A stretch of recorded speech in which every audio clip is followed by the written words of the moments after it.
শুভ সকাল বন্ধুরা, তোমাদের প্রত্যেককে আমার আরো একটি নতুন ভিডিওতে জানা হার্দিক শুভেচ্ছা ও অভিনন্দন।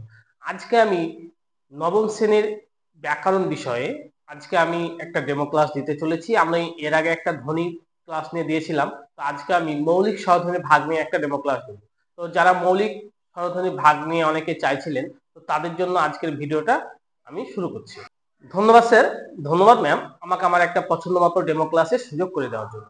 স্যার, আমি কি এই কক্ষটাকে একটা আদর্শ শ্রেণী কক্ষ মনে করে পড়াতে পারি? ধন্যবাদ স্যার। সুপ্রভাত শিক্ষার্থীরা, তোমরা প্রত্যেকে ভালো আছো? বেশ, আমি অনেক ভালো আছি। এর আগের ক্লাসে আমি তোমাদেরকে ধ্বনি কয় প্রকার বলেছিলাম, মনে পড়ছে? আচ্ছা বলো তো, ধ্বনি কয় প্রকার সাবিত্রী? দুই প্রকার। কি কি? স্বরধ্বনি, ব্যঞ্জন ধ্বনি। খুব সুন্দর বলেছ। আচ্ছা রাহুল, তুমি বলো স্বরধ্বনি কয় প্রকার? অতি উত্তম, দুই প্রকার। সেই দুই প্রকার কি কি? এক ছিল মৌলিক স্বরধ্বনি, যৌগিক স্বরধ্বনি, তাই না? আমরা এর আগের দিন এই বিষয়গুলো নিয়ে আলোচনা করেছিলাম। তো আজকে আমরা পড়ব মৌলিক স্বরধ্বনির ভাগগুলো নিয়ে। ঠিক আছে? তো আজকের আমাদের একক হবে ধ্বনি আর উপ একক হবে মৌলিক স্বরধ্বনি। তো আমরা মৌলিক স্বরধ্বনির যদি ভাগগুলো দেখতে যাই, বা মৌলিক স্বরধ্বনি কাকে যদি বলে, তাহলে আমরা কি বলবো? যে বর্ণকে ভাঙা বা বিশ্লেষণ করা যায় না, তাই না? আমরা যখন গণিত পড়েছিলাম তখন ওখানে আমরা মৌলিক সংখ্যা যৌগিক সংখ্যা পেয়েছিলাম, তাই না? ঠিক একই রকম এখানেও কিন্তু আমরা মৌলিক আর যৌগিক পাবো। তো আমরা যদি দেখতে যাই, মৌলিক স্বরধ্বনি কয়টা রয়েছে? 7টা রয়েছে। সেই 7টা কি কি?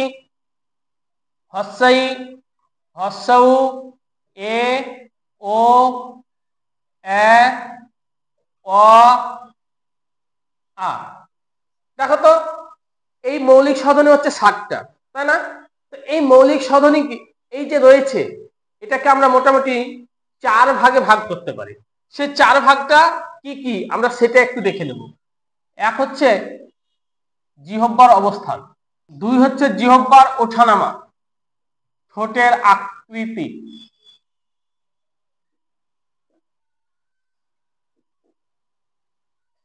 দেখো আমরা মোটামুটি এই 4 ভাগে মৌলিক স্বরধ্বনিকে ভাগ করতে পারি। কিভাবে করব সেটা আমরা একটু দেখে নিই।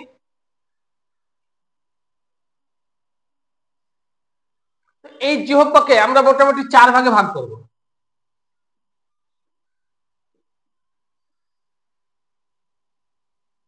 এখানে কিন্তু আমি মোটামুটি টোটাল 7টা ভাগ করেছি। কিভাবে দেখো, আমরা দুটো দুটো করে বসাবো, এখানে একটা এখানে একটা।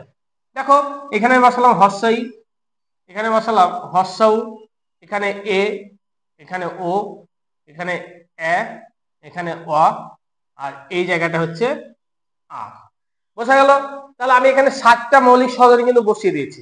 কিন্তু এবারে 7টা মৌলিক স্বরধ্বনি কিন্তু নাম আছে।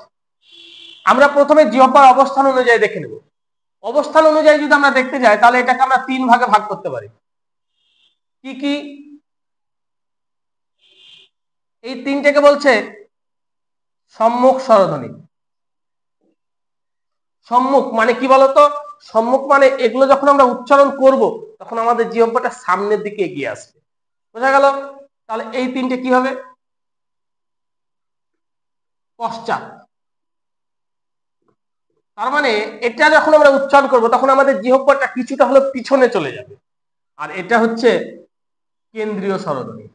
আমরা যখন এটা উচ্চারণ করব, তখন এটা কি বলতো? এটা সামনেও যাবে না, পিছনে যাবে না, অর্থাৎ মাঝ গহ্বরে অবস্থান হবে। আ, আ। দেখো, উচ্চারণ হচ্ছে মাঝ গহ্বরে জিহ্বা। এটা কিন্তু মাথায় রাখতে হবে। নেব এর ওঠানামা অনুযায়ী 4 প্রকার। কি? এটাকে বলছে উচ্চ স্বর, আর এটাকে বলছে নিম্ন স্বর। দেখো, আমরা যদি এটা করতে পারি, তাহলে এটার বিপদ করে দিতে পারবো, তাই না? তাহলে এটার উচ্চ স্বর, এটার নিম্ন স্বর, মনে থাকবে। এবার এটা হচ্ছে উচ্চ মধ্য স্বর। তাহলে এটা যদি উচ্চ মধ্য স্বর হয়, তাহলে এটা কি হবে বলো তো? রোহিত বলো, এটা কি হবে? একদম নিম্ন মধ্য স্বর। আর দেখো, এখানে 4 প্রকার পেয়ে গেলাম, 1 2 3 4। তাহলে আমরা এটা 4 প্রকার পেলাম। এবার আমরা দেখে নিব ঠোঁটের আকৃতি অনুযায়ী আমাদের এই মৌলিক স্বরধ্বনিকে কয় ভাগে ভাগ করা যায়। সেটা হচ্ছে 2 ভাগে। কি কি? দেখো, এটার হস্যই এ আর এ, এটাকে আবার বলছে প্রসারিত ধ্বনি। কেন প্রসারিত বললাম? কারণ তুমি যখন এই ধ্বনিগুলো উচ্চারণ করবে, হস্য ই ই, দেখো আমার মুখটা ফাঁক হচ্ছে না, প্রসার হচ্ছে, তো তাই এটা হচ্ছে প্রসারিত। আর এই সাইডটাকে বলছে কুঞ্চিত। যদি এটা যদি খুলে যায় তাহলে ওটা বুঝে যাবে অনেকটা, তাই না, একটা রাউন্ড গোল শেপ হয়ে যাবে। তো এখানে উচ্চারণ করো হস্য উ, দেখো মুখটা ফুলছে না, কুচকে যাচ্ছে, তাই এটাকে আমরা বলতে পারি কুঞ্চিত। বা অনেক জায়গাতে এটাকে কিন্তু বর্তুল বলা হয়। হ্যাঁ, এটাও কিন্তু একটু দেখে নিবে। তাহলে ঠোঁটের আকৃতি অনুযায়ী আমরা পেয়ে গেলাম দুই প্রকার। এবার আমরা দেখে নিব ঠোঁটের মুখ গহ্বর অনুযায়ী বা ঠোঁটের ফাঁক অনুযায়ী। দেখো এটাকে বলছে সংবৃত, তাহলে এটাকে আমরা বলবো বিবৃত। আর এটা যদি সংবৃত হয় তাহলে এইটা হবে কি? অর্ধ সংবৃত। সোনিয়া তুমি বলো, তাহলে এটা যদি বিবৃত হয় তাহলে এটা কি হতে পারে? সুন্দর, অর্ধ বিবৃত। তাহলে বোঝা গেল আমরা এই যে চার প্রকার পেলাম প্রত্যেকটার।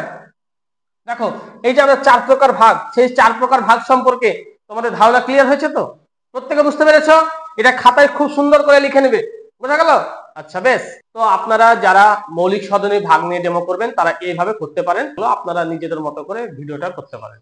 যদি ভিডিওটা ভালো লাগে তাহলে অবশ্যই একটা লাইক, কমেন্টস বন্ধুদের মধ্যে শেয়ার করে দিবেন। আর আপনাদের পরবর্তী কোন ভিডিও লাগবে সেটা অবশ্যই কমেন্ট করে জানাবেন। আজকের মতো এইটুকুই, দেখা হচ্ছে পরবর্তী কোনো ভিডিওতে। ধন্যবাদ।